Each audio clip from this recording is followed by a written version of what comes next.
Halo semuanya, selamat datang kembali. Apa kabar kalian semua? Semoga baik-baik saja. Pada video kali ini kita akan membahas spoiler lanjutan dari sebuah film animasi yang berjudul Legend of Martial Immortal. Baiklah, daripada kalian semua penasaran, mari kita mulai saja pembahasan spoiler lanjutan untuk episode kali ini. Tanpa berbasa-basi lagi, langsung saja kita mulai videonya.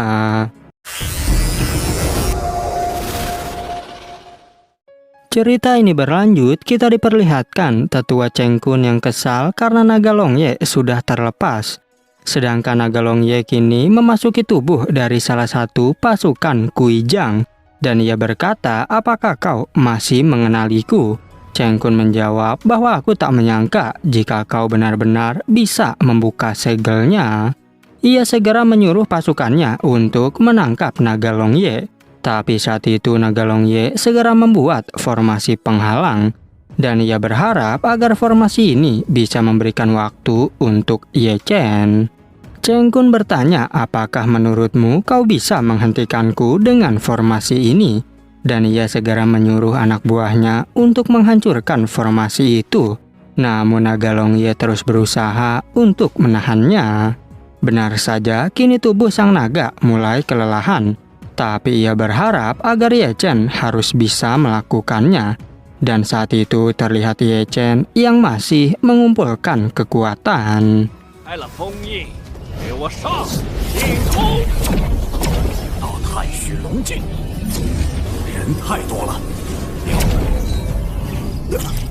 Dikarenakan tak punya pilihan lain, naga Long Ye akan berusaha menahan mereka sekali lagi. Tapi Cheng Kun juga kembali menyerang pelindung tersebut, yang mana pada akhirnya pelindung itu hancur, membuat naga Long Ye sampai muntah darah. Naga Long Ye berpikir bahwa tubuh ini sudah mencapai batasnya, sedangkan tetua Cheng Kun menyuruh pasukan untuk membunuhnya sekarang juga. Tapi secara tiba-tiba muncul guntur surgawi di atas langit yang mengejutkan mereka. Raja Falun tak menyangka jika Ye Chen bisa memanggil kesengsaraan surgawi. Dan ia khawatir karena Ye Chen akan menggunakan guntur itu untuk menghancurkan penghalang gunung. Bahkan kakek juga terkejut karena ternyata ada orang yang sangat nekat seperti itu. Kembali ke Ye Chen yang menyuruh semua pasukannya untuk mundur. Dan Gu Santong tak percaya jika sekarang Ye Chen telah menerobos alam kuasi surga. Bahkan dirinya berani untuk menghancurkan formasi pelindung Sekte Zhengyang dengan kesengsaraan surgawi.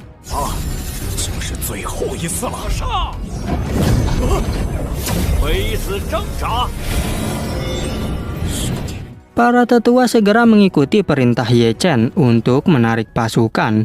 Yang hal itu tentu membuat Raja Falun menjadi sangat kesal. Sementara Ye Chen bertanya, apakah kau puas dengan hadiah yang kuberikan? Tetua Cheng Kun segera memerintahkan pasukan untuk membunuh Ye Chen.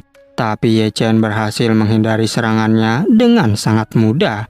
Namun Ye Chen memprovokasi, jika ingin membunuhku maka keluarlah dari formasi pelindung. Cheng Kun semakin kesal karena dengan jarak seperti ini kita tak akan bisa menyerangnya. Oleh karena itu dia kembali menyuruh anak buahnya untuk membunuh Ye Chen.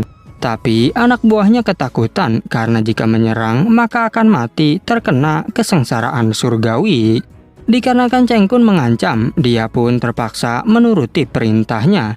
Dan benar saja ketika dirinya hendak menyerang, guntur surgawi langsung membunuhnya.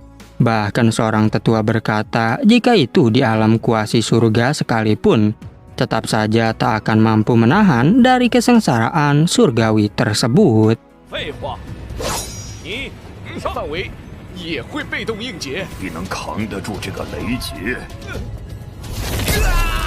Benar saja ketika tetua itu mencoba melancarkan serangan, dirinya seketika tersambar petir yang membuatnya terpental.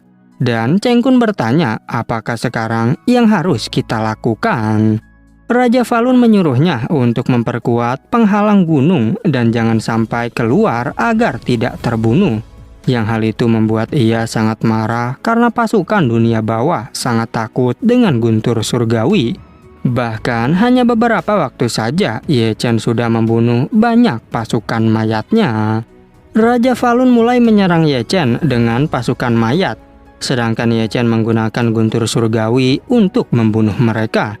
Yang hal itu membuat para tetua sangat kagum dengan kecerdasan dan keberanian Ye Chen. Kembali ke Ye Chen yang melakukan serangan untuk menghancurkan formasi sekte Zhengyang. Tapi karena formasi itu sangat kuat, Ye Chen pun gagal melakukannya. Naga Longye memberitahu jika Raja Falun ada di sana yang membuatmu akan kesulitan.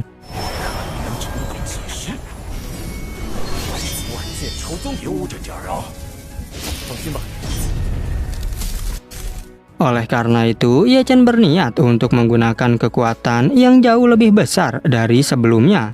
Dan ia percaya jika kali ini pasti bisa menghancurkan penghalang itu. Bahkan Cheng Kun tak percaya karena penghalang tersebut perlahan diretakkan oleh Ye Chen. Benar saja, kini Ye Chen berhasil menghancurkan penghalang itu. Dan ia segera membunuh pasukan sekte Zhengyang dengan guntur surgawi. Bahkan para tetua sekte Zhengyang harus kabur menghindari serangannya. Dikarenakan semakin marah, Raja Falun kembali melancarkan serangan. Begitu pula dengan para mayat hidup yang juga mengincar pasukan Ye Chen. Namun saat Ye Chen hampir diserang, tiba-tiba ada tombak Raja Perang yang menyelamatkannya.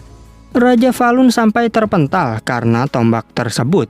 Tapi ia tak menyangka jika tombak itu bukan digunakan oleh Xiao Zhan. Dan ternyata itu adalah Xiao Chen, putra dari Raja Perang.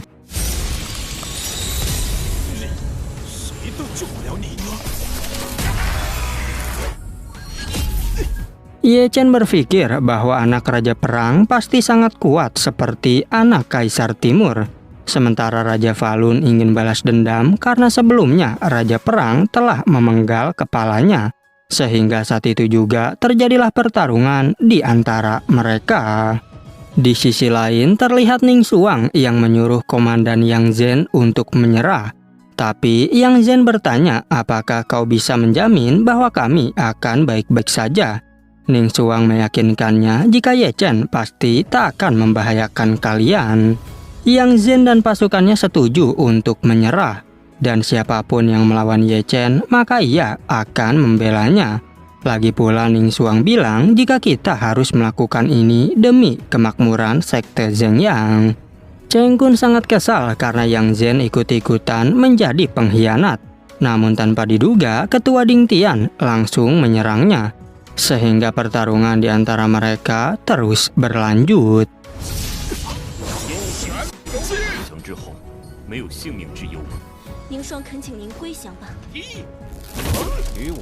Secara tiba-tiba, Ye Chen diserang oleh seseorang. Dan ia terkejut karena ujian guntur surgawi bisa dalam bentuk manusia seperti itu. Dan ternyata orang yang menyerangnya barusan adalah Kaisar Xuan Chen, merupakan pendiri dari ketiga sekte, yaitu Zhengyang, Heng Yue, dan juga Qing Yun. Naga Longye menjelaskan jika dia bukanlah Xuan Chen yang asli, karena kesengsaraan surgawilah yang menyentuh tubuh Dao Xuan Chen, sehingga tingkat hukuman surgawi sekarang akan semakin sulit. Dan itu berarti sama seperti Ye Chen melawan Kaisar Xuan Chen yang asli. Kemudian Kaisar Xuan Chen kembali menyerang Ye Chen. Oleh karena itu Ye Chen segera menahannya menggunakan tungku Daluo. Lalu dirinya melakukan serangan balik dengan tinju Bahuang. Meskipun begitu, Ye Chen lagi-lagi dibuat terpental. Dan ia menyadari jika tubuh Dao ini bisa melakukan teknik rahasia yang sekali lagi menghajar Ye Chen hingga terhempas.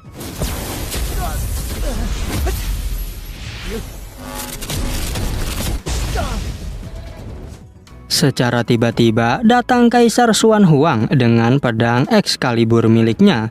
Begitu pula dengan Raja Perang dan juga Kaisar Timur, yang membuat Raja Falun terkejut melihat mereka. Xiao Chen juga tak percaya melihat kemunculan ayahnya. Sedangkan Naga Longye berharap semoga Ye Chen bisa beruntung. Tapi tiba-tiba muncul lagi dua kaisar di sana. Semua orang juga sungguh tak menyangka karena mereka adalah kaisar pemakaman surgawi dan kaisar Taiwan. Sementara Ye Chen kebingungan mengapa keanehan ini masih belum berakhir. Benar saja datang lagi yang rupanya dia adalah Kaisar Bulan. Tetua Chu berkata bahwa 7 dari 9 kaisar The Great Chu kini telah muncul. Lalu yang berikutnya pasti Kaisar Yan Huang dan Kaisar Chu Huang. Benar saja mereka berdua pun kini sudah muncul. Naga Longye mengatakan jika dibunuh oleh 9 kaisar itu adalah kematian yang pantas. Namun Ye Chen merasa kesal karena Naga Longye malah meledeknya. Sehingga hal itu membuat Ye Chen semakin khawatir.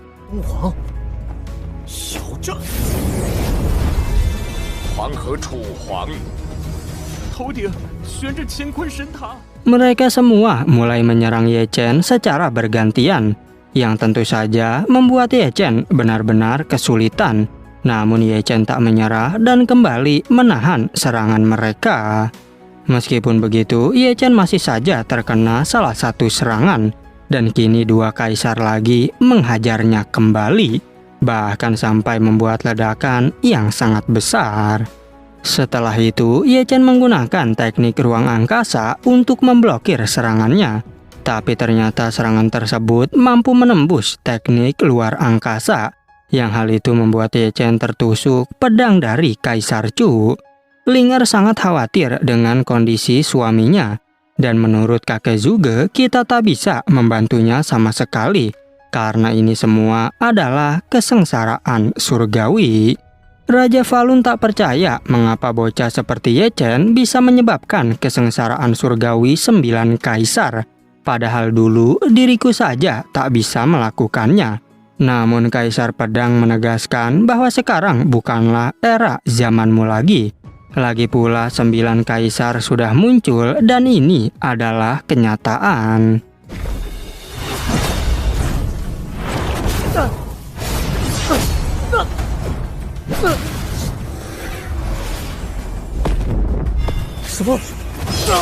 Dikarenakan sangat kesal, Raja Falun berniat untuk membunuh Ye Chen. Namun Xiao Chen datang untuk menghadangnya. Tapi apalah daya, Raja Falun menghajarnya sampai terpental. Begitu pula dengan Kaisar Pedang yang dengan mudah dihempaskan olehnya. Sedangkan saat itu Ye Chen merasa khawatir karena Raja Falun juga ikutan datang. Tapi tanpa diduga, 9 kaisar kini berdiri di hadapan Raja Falun. Gu Santong berkata jika Raja Falun sangat berani memasuki guntur surgawi milik Ye Chen. Oleh karena itu, dirinya pasti akan diserang oleh 9 kaisar. Yang hal itu membuat mereka semakin khawatir. Karena kemunculan Raja Falun akan membuat Ye Chen semakin kesulitan. Walaupun demikian, Raja Falun sangat senang karena akan menggunakan kesengsaraan ini untuk menerobos. Dan saat itu, ia menghajar 2 kaisar dengan cukup mudah. Yang menurut Kaisar Pedang, jika Raja Falun ingin menerobos ke alam surga.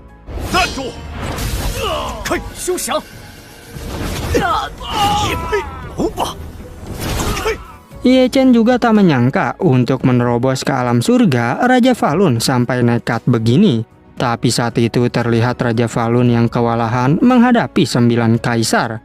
Bahkan dirinya ditusuk menggunakan pedang Kaisar Chu yang membuatnya teringat tentang masa lalu. Raja Falun melihat kenangannya bersama dengan sang kekasih. Dan ia berkata, setelah menaklukkan dunia, aku akan menikahimu.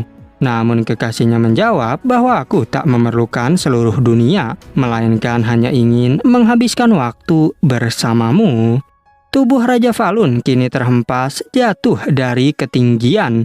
Dirinya berkata pada sang kekasih bahwa aku benar-benar kalah.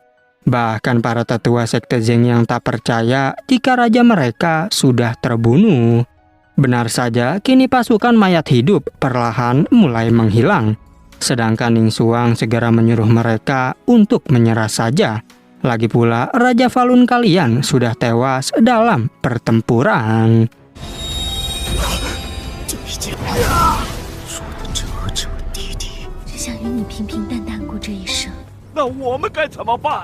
Para pasukan Sekte Zhengyang kini terpaksa harus menyerah.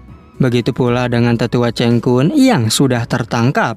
Namun Kaisar Pedang berkata, meskipun perang telah selesai, tapi kita harus menunggu apakah Ye Chen bisa selamat dari kesengsaraan surgawi. Kembali ke Ye Chen yang terkejut karena Raja Falun sudah tewas begitu saja, sementara dirinya kembali diserang oleh 9 kaisar. Dan Naga Longye mengingatkan agar Ye Chen jangan lengah memikirkan hal itu. 9 kaisar terus menyerang ke arahnya, tapi Ye Chen berusaha untuk menahan serangan dengan tungku Daluo. Dan dengan cara itu, pertahanan Ye Chen kini telah ditingkatkan ke level tertinggi.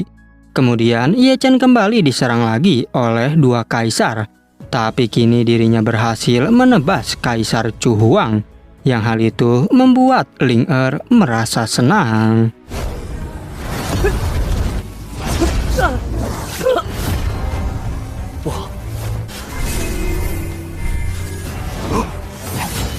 Dan pada akhirnya, spoiler untuk episode 82 season keempat pun bersambung.